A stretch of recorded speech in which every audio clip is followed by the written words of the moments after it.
Katt Williams warned that certain names would never appear in any Diddy documentary. At the time, many dismissed it as exaggeration. But now, as details emerge about the final cut of the documentary, produced under 50 Cent's involvement, it's clear that several high-profile figures were deliberately removed. Not because they were irrelevant, but because exposing them would have crossed lines the industry still refuses to touch. This is where the real story begins. One of the most glaring omissions is Snoop Dogg. His absence immediately raised eyebrows. For decades, Snoop and Diddy moved within the same elite entertainment circles, industry parties, business ventures, private events shielded from public view. These weren't casual overlaps. They operated inside the same protected ecosystem, benefiting from the same power structures. When Diddy thrived, Snoop thrived as well. That shared success makes the silence around Snoop especially striking. Allegations tying his name to disturbing claims have surfaced more than once, only to be quickly dismissed, mocked, or buried. Each time, public attention shifted back to his carefully maintained image, polished, celebrated, and untouched. That kind of immunity doesn't happen by chance. Including Snoop in the documentary would have meant challenging a system that shields certain figures indefinitely. It would have invited lawsuits, backlash, and potentially cost the project its distribution entirely. Some names are simply too connected to confront. Snoop appears to be one of them. Another notable absence is Usher, and his exclusion carries a different weight. As a teenager, Usher lived under Diddy's supervision during a formative period of his career. Over the years, he has alluded to experiences from that time that were confusing, overwhelming, and deeply unsettling experiences he made clear he would never want repeated for his own child. Later, Usher played a role in introducing Justin Bieber to Diddy, a decision that now invites uncomfortable scrutiny in hindsight. Revisiting this chapter would have forced the documentary into territory far darker than scandal, into questions of exploitation and long-term trauma. According to industry sources, this wasn't about protecting power, but about avoiding the re-traumatization of someone who lived through it. Including Usher would have fundamentally reframed the story, shifting its focus from exposure to damage. Kevin Hart's absence feels far more calculated. For years, Kevin operated within Diddy's inner circle during the height of the party-heavy era. Archived footage and resurfaced moments now carry an entirely different tone, especially as public understanding of that environment has changed. More recently, Kevin has made pointed remarks about industry after-parties, comments that felt less like jokes and more like warnings. Kevin knows too much. Including him would have opened questions no one involved was prepared to answer: what he saw, what he knew, and what he chose not to confront. Kevin is deeply embedded across comedy, film, and mainstream media. Pulling that thread would risk exposing far more than a single individual. Protecting him meant protecting entire industries connected to him. Meek Mill is also entirely absent, despite his well-documented closeness to Diddy.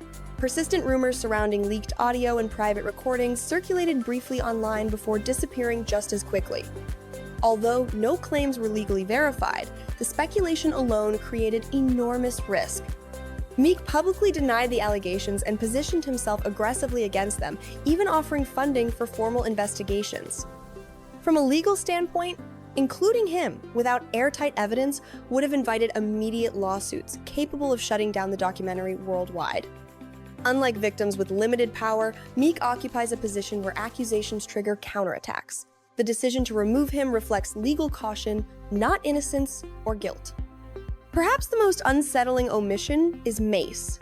He wasn't on the outskirts, he was embedded at the core of Bad Boy Records during its peak. Business, music, and private life all overlapped. If anyone understands what truly happened behind closed doors, it's him. Yet Mace's public silence has been persistent. It took nearly a decade for him to exit his contract, and even after gaining freedom, he never fully spoke out. Moments that once seemed lighthearted now appear tense and revealing in hindsight. Including Mase would have forced the documentary to confront questions of fear, long-term control, and lingering influence questions with no clean answers. Then there is the most powerful name missing of all, Clive Davis. Clive isn't just another executive. He is a foundational architect of the modern music industry. Careers rise and fall within systems he helped design. Diddy did not ascend independently. He rose within a hierarchy that protected executives far above him. Katt Williams hinted at this repeatedly. If Diddy wasn't the top, then who was? Figures like Clive rarely appear on camera. They operate behind the scenes, untouched when scandals erupt. Including Clive wouldn't have implicated one person. It would have challenged the entire structure of the industry itself. That level of exposure would have likely made distribution impossible. Silence, at that level of power, is survival. Finally, there is Justin Bieber. Unlike the others, his absence feels protective rather than strategic. His involvement began when he was still a minor. Archived footage from that era has aged poorly, forcing the public to reassess situations once dismissed as harmless. As an adult, Justin has avoided discussing Diddy entirely, choosing personal distance over public confrontation. Sources suggest material involving Justin existed during early edits, but was ultimately removed. Exposing a child's experience even years later crosses ethical lines. It risks re-traumatization, legal consequences, and irreversible harm. Leaving him out signals a rare boundary, prioritizing humanity over clicks. And that may be the most important takeaway of all. Not everyone around Diddy held equal power. Some were protected, some were silent, and some were victims. The names left out may tell us more than the names included. This documentary was never just about Diddy. It was about the system that allowed him to exist, thrive, and remain protected for decades. Some names were removed because they were too powerful, some because the truth would be too disturbing, and some because exposing them would collapse more than one career. It would expose the machinery behind the industry itself. The real question isn't why these names were left out. It's how many more are still hidden. If you believe the truth deserves daylight, subscribe to the channel. Because stories like this don't end, they're only buried